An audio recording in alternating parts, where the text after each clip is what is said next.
प्राचीन समय की बात है। एक नगर में एक बहुत विचित्र राजा रहता था।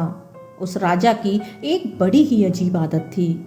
जब भी नगर में कोई साधु या सन्यासी आता था तो वो उसे बुलाकर पूछता था कि गृहस्थ बड़ा या सन्यासी। जो भी बताता कि गृहस्थ बड़ा है, वो राजा उससे कहता कि अगर ऐसा है तो फिर आप सन्यासी क्यों बने, चलिए गृहस्थ बनिए। इस तरह वो सन्यासी को भी गृहस्थ बनने का आदेश दे देता था। अगर कोई ये बताता कि सन्यासी बड़ा है तो राजा उससे प्रमाण मांगता था, और यदि वो प्रमाण ना दे सके तो वो उसे भी गृहस्थ बना देता था। इस तरह कई संत आए और उन्हें सन्यासी से गृहस्थ बनना पड़ा। इसी बीच एक दिन नगर में एक महात्मा का आगमन हुआ। उसे भी राजा ने बुलाया और आदतन अपना वही पुराना प्रश्न पूछा, गृहस्थ बड़ा या सन्यासी। महात्मा बोले, राजन, न तो गृहस्थ बड़ा है न ही सन्यासी। जो अपने धर्म का पालन करे वही बड़ा है। राजा बोला, चलो अच्छी बात है, लेकिन क्या आप अपने कथन को सत्य सिद्ध कर सकते हैं? महात्मा ने कहा, अवश्य, परंतु इसके लिए आपको मेरे साथ चलना होगा। राजा महात्मा के साथ चलने के लिए तैयार हो गया। दूसरे ही दिन दोनों घूमते घूमते दूसरे राज्य की ओर निकल गए। उस राज्य में राजकन्या का स्वयंवर हो रहा था। दूर दूर के राजा और राजकुमार आए हुए थे। बड़े ही विशाल उत्सव का आयोजन किया गया था। राजा और महात्मा दोनों उस उत्सव में शामिल हो गए। स्वयंवर का शुभारंभ हुआ। राजकन्या राज दरबार में उपस्थित हुई। वो बड़ी ही रूपवती और सुंदर थी। सभी राजा और राजकुमार स्तब्ध होकर उसे देख रहे थे और मन ही मन उसे पाने की कामना कर रहे थे। राजकन्या के पिता का कोई उत्तराधिकारी नहीं था, इसलिए महाराज राजकन्या द्वारा स्वयंवरित राजकुमार को ही अपने राज्य का उत्तराधिकारी घोषित करने वाला था। राजकुमारी अपनी सखियों के साथ राजाओं के बीच घूमने लगी। वहां उपस्थित सभी राजाओं को देखने के पश्चात भी उसे कोई पसंद नहीं आया। राजा निराश होने लगे।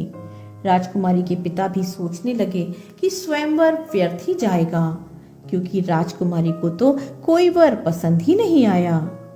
तभी वहां एक तेजस्वी युवक सन्यासी का आगमन हुआ। सूर्य के समान उसका चेहरा कांति से चमक रहा था। तभी राजकुमारी की दृष्टि उस युवा सन्यासी पर पड़ी। देखते ही राजकुमारी ने अपनी वरमाला उसके गले में पहना दी। अचानक हुए इस स्वागत से वो युवा सन्यासी अचंभित और आश्चर्यचकित हो गया। उसने तुरंत वास्तु स्थिति को समझा और तत्क्षण उस माला को अपने गले से निकालते हुए कहा, हे देवी, क्या तुम्हें दिखाई नहीं देता? मैं एक सन्यासी हूँ। मुझसे विवाह के बारे में सोचना भी तुम्हारी भूल है। तभी राजा ने सोचा, लगता है ये कोई भिखारी है जो विवाह करने से डर रहा है। उन्होंने अपनी घोषणा दोबारा दोहराई, हे युवक, क्या तुम्हें पता भी है, मेरी पुत्री से विवाह करने के बाद तुम इस संपूर्ण राज्य के मालिक हो जाओगे। क्या फिर भी तुम मेरी पुत्री का परित्याग करोगे? सन्यासी बोला, राजन, मैं सन्यासी हूँ और विवाह करना मेरा धर्म नहीं है। आप अपनी पुत्री के लिए कोई अन्य वर देखिए। इतना कहकर वो वहां से चल दिया। किंतु वो युवक राजकुमारी के मन में बस चुका था। उसने भी प्रतिज्ञा की कि मैं विवाह करूंगी तो उसी के साथ, अन्यथा अपने प्राण त्याग दूंगी। इतना कहकर वो भी उसके पीछे पीछे चली गई। वो राजा और महात्मा जो ये सारा वृतांत देख रहे थे, उनमें से महात्मा ने कहा, चलो हम भी उनके पीछे चलकर देखते हैं क्या परिणाम होता है। वो दोनों भी राजकुमारी के पीछे पीछे चलने लगे। चलते चलते वो एक घने जंगल में पहुंच गए। तभी वो युवा सन्यासी तो कहीं अदृश्य हो गया और राजकुमारी अकेली रह गई। घने जंगल में किसी को ना देख राजकुमारी व्याकुल हो उठी। तभी ये राजा और महात्मा उसके पास पहुंच गए और उन्होंने राजकुमारी को समझाया। वो दोनों उसे उसके पिता के पास छोड़ने के लिए ले जाने लगे। वो जंगल से बाहर निकले ही थे कि अंधेरा हो गया। सर्दी की काली अंधियारी रात थी। भटकते भटकते वो तीनों एक गांव में पहुंचे। वे गांव की चौपाल पर जाकर बैठ गए। बहुत सारे लोग वहां से गुजरे, लेकिन किसी ने इन ठंड से ठिठुरते मुसाफिरों का हाल तक नहीं पूछा। तभी वहां से एक किसान गुजरा। वो अपनी पत्नी और बच्चों के साथ खेत से घर आ रहा था। उसने देखा कि ये तीनों ठंड से ठिठुर रहे हैं। वो उनके पास गया और पूछताछ की तो महात्मा ने बताया कि वे भटके हुए मुसाफिर हैं।